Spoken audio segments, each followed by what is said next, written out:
মা কী জিনিস? মা এমন একটা জিনিস যে পৃথিবীতে কোনো কিছুর তুলনা হয় না মার ওপর। মাকে সবসময় হাসি মুখে আমরা দেখি, কিন্তু কখনো কখনো মারও দুঃখ হয়। মা নিজে দুঃখে থেকে হাসি মুখটা বের করে দেওয়াই হলো মা। মা পৃথিবীতে এমন কোনো কাজ নেই যে মা পারে না, মা সব পারে। মা সন্তানের জন্য সব কিছু করতে পারে, মুখ বুজে কষ্ট সহ্য করতে পারে।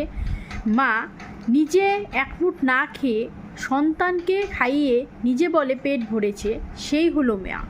মা এমন একটা ব্যক্তি যে সন্তানের জন্য সব কিছু করতে পারে, সন্তানের সাফল্যের জন্য মা সব কিছু করতে পারে। যত কিছু কাজ হোক মা করতে পারে। ভুল হয়ে গেছে, ক্ষমা করে